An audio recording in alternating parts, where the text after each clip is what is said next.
Get ready for University of Georgia basketball.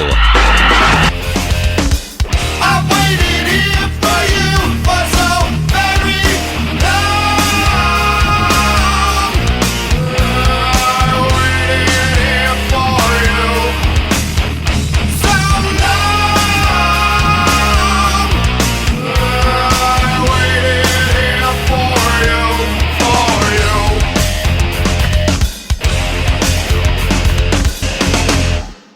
Hi again, everybody. It is time for the Georgia and St. Louis preview. I wanted to say, so we're going to look at the other games real quick. It's two of them are on my top of my screen here, which, you can't see. The play-in games are UMBC and Howard at 6:40, then at 9:15 Texas and NC State. They're both going to be on a True TV, and the NIT does get underway tonight. I do not know what time those games start, but Auburn and South Alabama do start at 10 o'clock, so just want to go ahead and get that out of the way. We have multiple sources open here, so the camera quality might fade out, which means it'll cut off for a moment, and if it does, I will get that fixed as soon as possible. I just want to say real quick, though, that shout out Georgia for having a NCAA tournament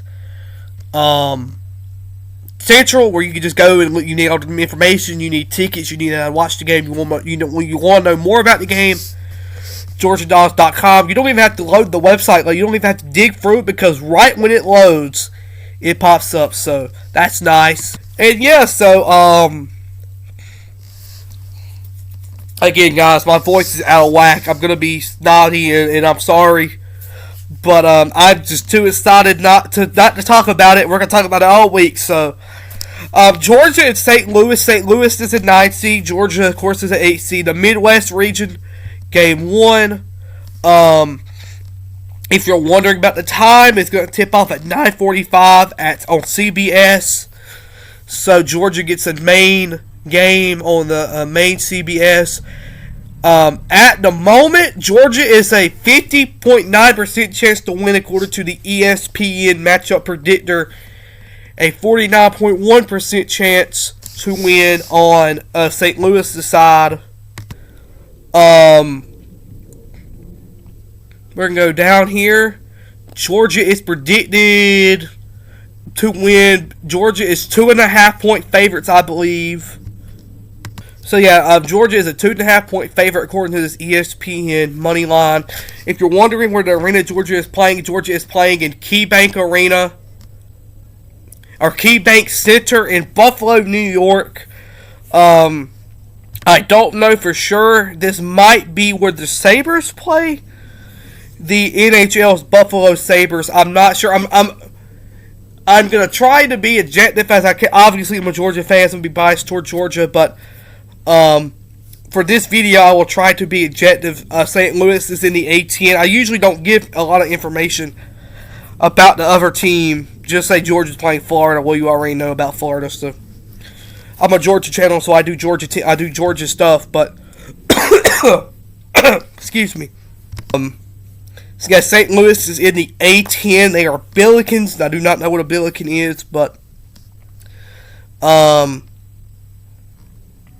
their best player, or I'll go with them first because I want to talk about Georgia most of the video. Their best player is Robbie Alava, 12.9. Remember, he played for Indiana State a few years ago. He's actually funny. The year Georgia was in the NIT in 2024, they were also in the NIT. And if Georgia would have beat Seton Hall, they would have played Avila in the championship game. Brown, 5.5 rebounds, and Avila, 4.1 assists, so he's pretty much their best player. St. Louis averages 87.2 points a game, 69.5 against, 51% field goal, 39.9 rebounds, 18.3 assists, that's a great number, 3.5 blocks and 7.2 steals. They are 3-2 in their last games. They beat I don't know who that team is, but then they beat Loyola Chicago, George Mason, George Washington, then lost to Dayton. I think that's Duquesne, I think, or something like that. I have no idea. Yeah, Duquesne. I don't know. That's Dequeese. I don't know, but they beat St. Louis beat them 91 to 76. Now we get to Georgia, and if you've watched all year long, you automatically know the exact thing I'm about to say. Georgia's best players: Jeremiah Wilkerson, 17 points a game; Santos Real, 5.6 rebounds; Merv Millender, 4.0 assists. Georgia averages 89.8 points a game, 79.2 against, 47% field goal, 89.2 rebounds, 14.9 assists, 6.1 blocks, and 8.4 steals. Georgia is in the SEC. You already know that, but I thought since I said the conference St. Louis was in, I would say the same conference Georgia was in. And we finished. We were the 8th seed in the SEC tournament, if I remember correctly. So Georgia's last 5 games, the Dogs are 3-2. We had lost versus Vanderbilt, a game Georgia should have won but got cheated out of. And then we beat South Carolina, Alabama, Mississippi State. Then unfortunately, in the first round of the SEC tournament, we did lose to Mississippi Ole Miss, 76-72. So Georgia's looking to rebound off a loss. And we're going to switch. We're going to GeorgiaDolls.com. Now, the following you've heard is from ESPN. We're going to go to GeorgiaDolls.com. I hope it saved. It did, so we're at GeorgiaDolls.com. Here is the GeorgiaDolls.com announcement of Georgia getting an NCAA tournament bid. It says the following, and I quote, the Georgia Bulldogs have received the at-large bid to the NCAA tournament on Sunday. As the 8th seed, the Midwest Regional Georgia will face its round 64 game against St. Louis Thursday at the Key Bank Center in Buffalo. Game and television information will be announced later tonight. That obviously now is, again, 9:45 on CBS. We're excited to still be playing, head coach Mike White said. Excited to represent the University of Georgia in the NCAA tournament. Continue to coach these guys. I love to coach these guys. We're playing a dangerous team. We're pretty dangerous ourselves. We had a great regular season, had a great fight the other day after a really slow start in the SEC tournament.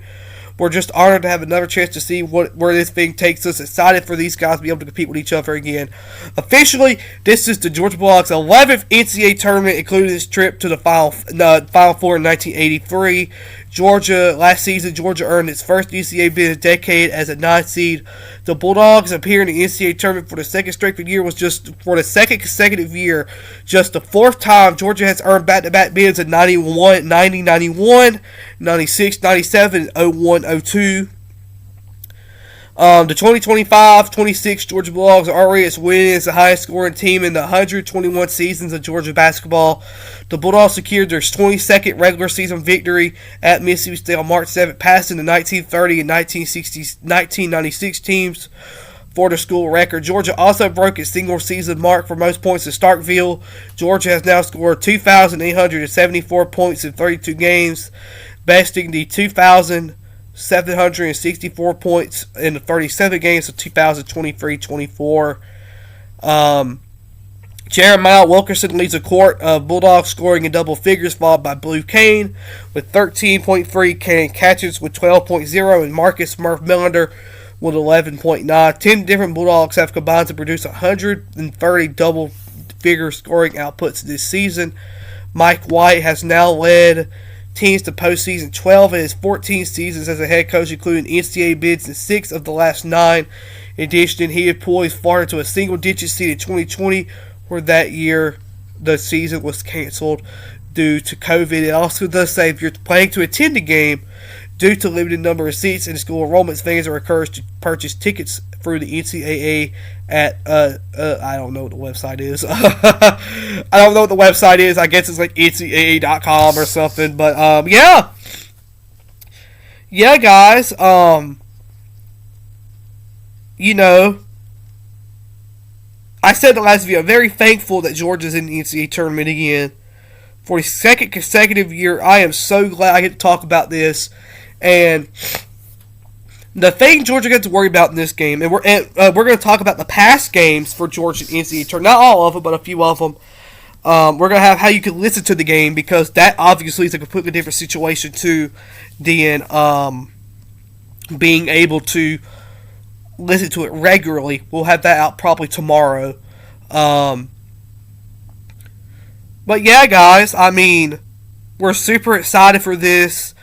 And St. Louis could shoot. If Georgia could stop St. Louis from not shooting threes, Georgia should win. Or stop Robbie Avila, we're gonna win. And I don't want to hear anything about. I do not want to hear anything at all about Michigan right now, because we'll get to that. If we beat St. Louis, we'll get to that. And Michigan's one of the most beatable 1 seeds. So I would like Georgia's chances against Michigan. But I don't like this all doubt Georgia, doubt, because it pisses me off. So don't want to hear it. Don't want to hear it. We got to take care of St. Louis first. I believe we will take care of St. Louis in the NCAA tournament in round 1 in the Midwest portion of the NCAA tournament. We'll take them. We'll look at the other SEC teams if these things let me change. I'm going to pause it real quick so it doesn't get deleted. Yes, so we're back. I apologize. It did crash, but I was able to make sure it did not delete. We got the rest of the SEC tournament. The rest of the SEC teams in the NCAA tournament right here. We're going to go through them all by seed. Well, we're going to start with Georgia, obviously, again, 8 seed versus St. Louis. You already know that, but Florida is a 1 seed, and they'll face the winner of Prairie View or Lehigh. And I will say this, again, excuse me, I will say that I have Florida making the Final Four. I know we're not supposed to like Florida or anything like that, but I believe Florida is just one of the best teams in the nation, and they got a very, very winnable tournament draw, in my opinion. So, Alabama's a 4th seed; they'll face Hofstra.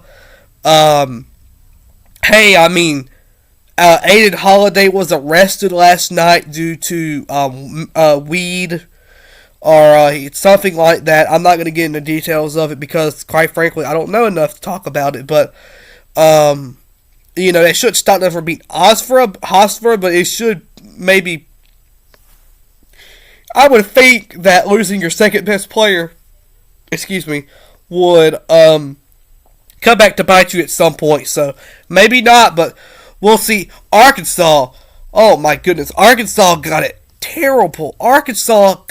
terrible. They're a 4th seed. They're playing Hawaii. They're playing out in the Pacific. I think they're playing in Oregon. It's going to be a 10:30, 11 o'clock tip-off for them, something like that. I feel terrible for Arkansas. But if there's a guy who can change it, and there's a guy who can make the NCAA tournament a deep run, it's John Calipari. So, after that, those were the 4 seeds. Alabama and Arkansas were the 4 seeds. Vanderbilt's a 5th seed. They get McNeese. And I'll tell you, McNeese loses Will Wade. It had just as great as years as they did when he was there. So, I would put Vanderbilt and McNeese State on, I would put them on upset watch. I think McNeese could beat Vanderbilt. Vanderbilt's a 5th seed. After that, the 6th seed is the Tennessee Volunteers. They're going to face the winner of SMU and Miami, Ohio. This is another team. I like Tennessee. I like Rick Barnes. But if SMU or Miami, Ohio, man, they might be able to beat Tennessee if something's right. So, watch out, Tennessee. That's all I'm going to say. Kentucky's a 7th seed. They're going to face Santa Clara. Kentucky should win, but you never know with Mark Pope. Even we beat them, so if we beat them, Santa Clara definitely could beat them. Kentucky's your 7th seed. Georgia, of course, is your 8th seed versus St. Louis. It's 9:45 on CBS. 2 10 seeds. Texas A&M is a 10 seed versus St. Mary's. I have Texas A&M winning. Missouri is a 10 seed versus Miami. This is a very hard game, but I think I have Miami winning this game. And then your final SEC team is Texas in the 11th seed. They're going to face NC State. Maybe Texas wins. I don't know who wins this game because I haven't watched enough of NC State to know either. So that's all the SEC teams, but the most important one, again, Georgia, in St. Louis at 9:45 on CBS. Let's go Dogs. Let's go Dogs. Let's beat St. Louis. Dogs